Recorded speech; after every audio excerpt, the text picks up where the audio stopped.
काला साया। यूं तो बनारस घाट अपनी खूबसूरती के लिए बहुत प्रचलित है, पर घाट के किनारे कई राज लिए बैठे हैं। ये कहानी शुरू होती है बनारस के घाट के पास बने ममता निवास से, जहाँ प्रिया लाल जोड़े में ममता के घर उसकी बहू बनकर आती है। आओ आओ बहू, घर को अपने पैरों से पवित्र करो। ममता घर की दहलीज पार कर ही रही होती है कि अचानक एक बहुत गंदी सी बास पूरे घर में फैल जाती है।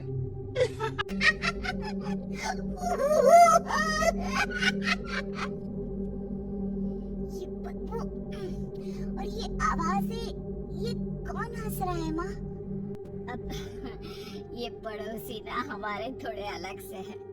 कहाँ हम शाकाहारी और ये मांस मच्छी खाने वाले। छोड़, तू ध्यान मत दे और गृह प्रवेश कर।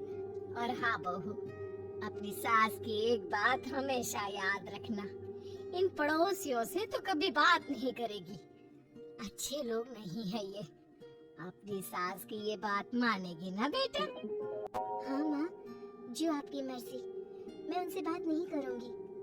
अगले दिन प्रिया अपनी पहली रसोई बनाने रसोई घर में जाती है। ये छोटी बात तो नाक में जा रही है। एक काम करती हूँ, खिड़की खोल देती हूँ। प्रिया खिड़की खोलने जाती है। इतने झाले, लगता है इस खिड़की को कभी खोला ही नहीं गया। पर ऐसा क्यों? ओह, नॉन वेज की स्मेल आती होगी ना। 2 मिनट के लिए खोल लेती हूँ, फिर बंद कर दूंगी। प्रिया खिड़की खोलती है। खिड़की खोलते ही उसकी नजर सामने वाले घर की खिड़की पर पड़ती है, जहाँ एक लड़की खड़ी होती है।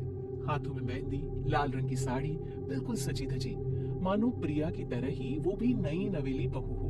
वो प्रिया को देखकर मुस्कुराती है। हे भगवान, माँ ने तो इनसे बात करने को मना किया था। प्रिया फौरन ही खिड़की बंद कर देती है और तवे पर चढ़ी रोटी की ओर देखने लगती है, पर वहाँ रोटी न होकर मछली पड़ी होती है। ये क्या? पहली ही रसोई में इतनी बड़ी गलती! हे भगवान, अब मैं क्या करूं? प्रिया बहुत डर जाती है और फौरन रसोई की सफाई करने और फिर सभी के लिए खाना बनाने लग जाती है। जब वो सबको खाना परोसती है, सब तो ठीक है, मैं बेकार में चिंता कर रही थी। हे भगवान, ऐसे ही बस अपनी कृपा बनाए रखना।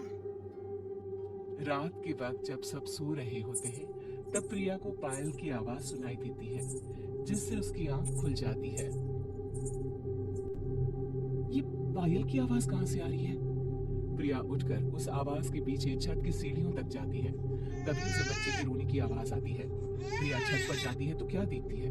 वही लाल साड़ी वाली लड़की अपनी गोद में एक नवजात बच्चे को घुमा घुमा कर सुला रही है।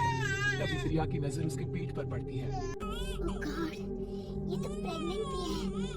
सुनिए, बच्चा सो नहीं रहा है क्या? मैं कुछ मदद करूं? नहीं नहीं, आपके घर वालों को अच्छा नहीं लगेगा, मैं संभाल लूंगी। स्नेहा की गोद से बच्चा हाथ मारकर प्रिया की गोद में आने को छटपटाने लगता है। दोनों घर अगल बगल में बने होने के कारण प्रिया उस बच्चे को गोद में ले लेती है। प्रिया के पास आते ही वो सो जाता है। बच्चे का वो स्पर्श रात भर प्रिया भूल नहीं पाती और अगली सुबह वो छत पर कपड़े सुखा रही होती है, तभी उसे एक औरत इशारा करके बुलाती है। स्नेहा कह रही थी बाबू तुम्हारी गोद में आते ही सो गया। मैं गौरी, स्नेहा की माँ हूँ। बहू, घर आना, बाबू को खिला भी लेना। शाम को जब घर पर कोई नहीं रहता, बच्चे से मिलने के लिए प्रिया छिपकर अपनी पड़ोसन के घर चली जाती है और कुछ देर बच्चे को खिलाकर वापस लौट आती है। इसके कुछ दिन बाद ही प्रिया को पता चलता है कि वो माँ बनने वाली है। ममता की खुशी का ठिकाना नहीं रहता।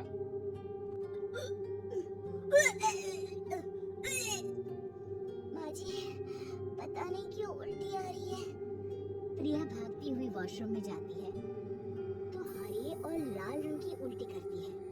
उस उल्टी में से कीड़े निकलते हैं। ये क्या? खून और ये कीड़े! माँ! माँ!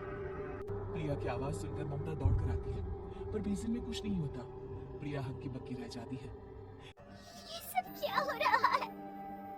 प्रिया घबरा जाती है और अपने कमरे में जाकर सो जाती है। डर के कारण वो इतनी थक जाती है कि उसकी आंख लग जाती है। तब उसे ऐसा लगता है उसके पेट पर मानो कोई बैठा हुआ हो। कौन हो? प्रिया के पेट पर एक 5 महीने की बच्ची बैठी हुई थी जो बुरी तरह जली हुई थी।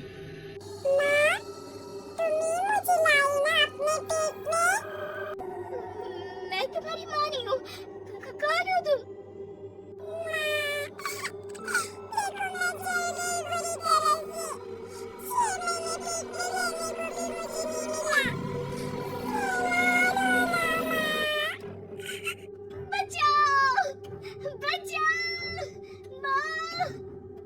ममता दौड़कर कमरे में आती है।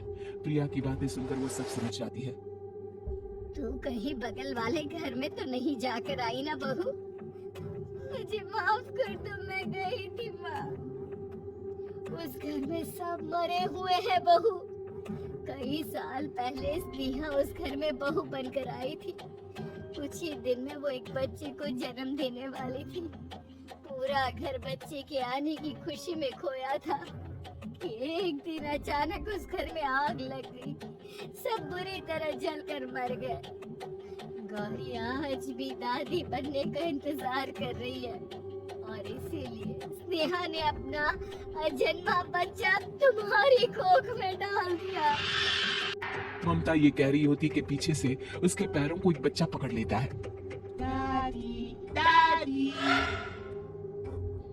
माँ, स्नेहा की गोद में यही बच्चा था।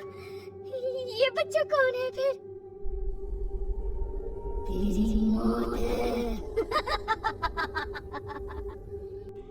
तेरी भी दादी। जिस चीज का ममता को डर था वही हो गया। ममता निवास के ऊपर मौत ने चादर बिछा दी थी। प्रिया का पेट ऐसे ही बढ़ जाता है मानो 9 महीने का हो। 2 हाथ उसके पेट से बाहर निकलते हैं। बहू, संतोष को फोन कर, किसी पंडित जी को बुला बहू। प्रिया का पति भागता हुआ घर आता है। ये तो होना ही था माँ। तेरा पाप तेरे सामने आ गया तो तू सह नहीं पा रही है। स्नेहा घर में आग लगी नहीं थी, माँ ने लगाई थी प्रॉपर्टी की लालच में।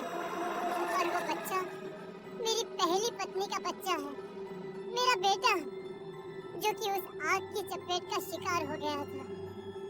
मैंने तुमसे ये सब माँ के कहने पर छुपाया था। मुझे माफ कर दो प्रिया।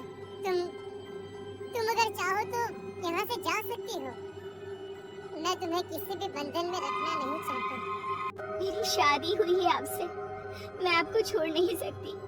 पर उससे पहले हमें स्नेहा, उसकी माँ और बच्चे की आत्मा की शांति करवानी होगी। संतोष और ममता गौरी के घर जाते हैं। अंदर सब कुछ जला हुआ होता है। जमीन पर जली हुई लाशें बिखरी हुई थी। ममता रो रो कर अपनी करने की माफी गौरी से मांगती है। प्रिया स्नेहा के घर वालों का अंतिम संस्कार करवा देती है और ममता निवास फिर से आत्माओं के साए से मुक्त हो जाता है। उम्मीद है कि आपको हमारी ये कहानी पसंद आई होगी। कृपया हमारे चैनल को सब्सक्राइब करें और सभी अपडेट्स के लिए बेल आइकन जरूर क्लिक करें। और हाँ, वीडियो लाइक और शेयर करना मत भूलिएगा।